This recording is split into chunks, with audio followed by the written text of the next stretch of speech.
तर आज Sunday special fish थाळी बनवूया. त्यासाठी इथे माशामध्ये मी 2 चमचे मीठ टाकून बाजूला ठेवून दिलेलं आहे. आता इथे आपण मसूरची आमटी करायची आहे. त्यासाठी मी पाव किलो अख्खे मसूर घेतलेले आहेत. स्वच्छ धुवून घेतले 2-3 वेळा आणि मग ते आता आपण कुकरला लावून घेणार आहोत आणि 3 शिट्या काढून घेणार आहोत. आता आपण तोपर्यंत माशाच्या मसाल्याची तयारी करून घेऊया. त्यासाठी मी इथे सुकं खोबऱ्याची 1 वाटी घेतली आहे आणि ते चांगलं आपण भाजून घेणार आहोत. बघू शकता मी कशाप्रकारे भाजून घेत आहे ते. सुकं खोबरं चांगलं भाजून झालं की आपण त्याचे छोटे छोटे तुकडे करून घेणार आहोत थंड झाल्यावरती. बघू शकता चांगलं भाजून झालेलं आहे सुकं खोबरं. आता आपण तोपर्यंत मासे चांगले धुवून घेऊया, कारण का जास्त वेळ मिठात ठेवले की ते खारट होतील. स्वच्छ मासे धुवून घ्यायचे आहे, त्यातली घाण वगैरे काढून घ्यायची आहे आणि चांगले 2दा स्वच्छ धुवून घ्यायचे आहेत पाण्यामध्ये. बघू शकता स्वच्छ धुवून झालेले आहेत. आता आपण त्याच्या मसाल्याची तयारी करून घेऊया. सुकं खोबरं जे भाजलं होतं त्याचे तुकडे तुकडे करून घेतले आहेत. ते घालायचे आहेत मिक्सरच्या भांड्यामध्ये. 9 ते 10 लसूणच्या पाकळ्या, 1 इंच अद्रकचा तुकडा आणि 1 हिरवी मिरची आणि इथे कोथिंबीर घेतली आहे दांड्यासकट. थोडीशी हळद आणि 1 चमचा तिखट मसाला आपण घेतलेला आहे.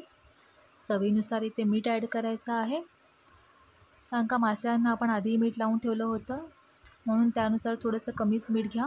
वाटून घ्यायचं आहे चांगलं. बघू शकता मस्त वाटून झालं आहे.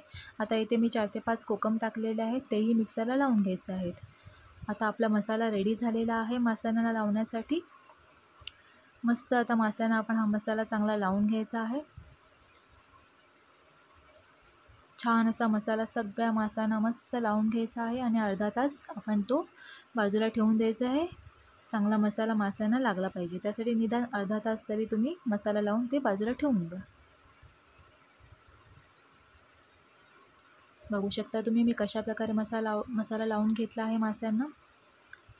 आता अर्धा तास बाजूला ठेवून द्यायचा आहे, म्हणजे मसाला त्याच्यामध्ये चांगला मुरतो. तोपर्यंत आपण इथे मसूरच्या आमटीची तयारी करूया.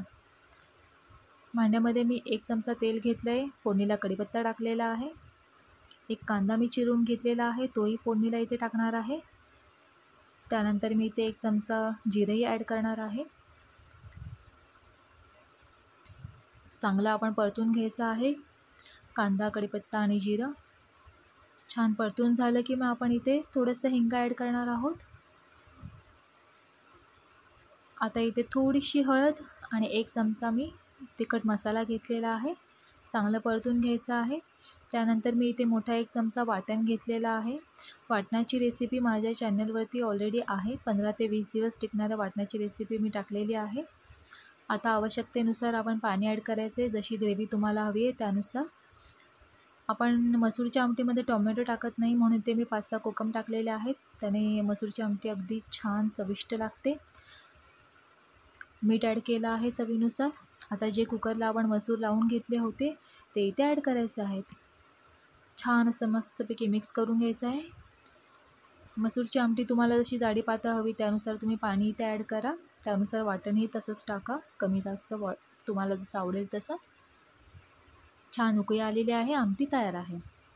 आता आपण मासे फ्राय करून घेणार आहोत. त्यासाठी मी एका पॅनमध्ये तेल घालून घेतलेलं आहे. तेल गरम करायला ठेवलेलं आहे. आता आपण मासे फ्राय करून घेणार आहोत. मस्त आपण मसाला लावून ठेवलेला होता माशांना. छान मसाला आता मस्त माशांना लागलेला आहे. आता आपण ते छान फ्राय करून घेणार आहोत. बघू शकता तुम्ही तेल जास्त टाकायचं आहे, अगदी कमी तेलामध्ये नका फ्राय करू. छान असे मासे आपण फ्राय करून घेणार आहोत. हलवा अगदी 5 ते 7 मिनटामध्ये फ्राय होऊन जातो. बांगड्यांना फ्राय व्हायला थोडा वेळ लागतो, 1-15 मिनटं तरी बांगडे फ्राय व्हायला लागतात. चांगला तो चांगला भाजून झालेला पाहिजे. हलवा 5-7 मिनटात तयार होतो फ्राय होऊन. बघू शकता तुम्ही आपले मासे फ्राय होत आहेत मस्तपैकी.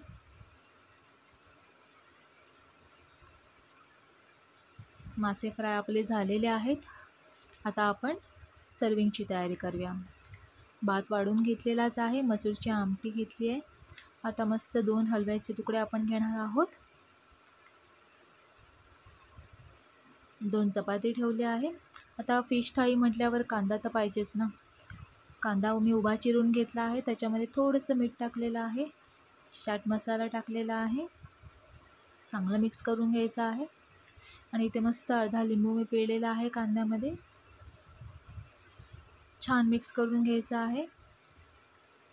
बस आपला आता कांदाही तयार झालेला आहे. नुसता कांदा खायला एवढा छान लागत नाही. अशा प्रकारे करून बघा तुम्ही, मस्त लागतो कांदा.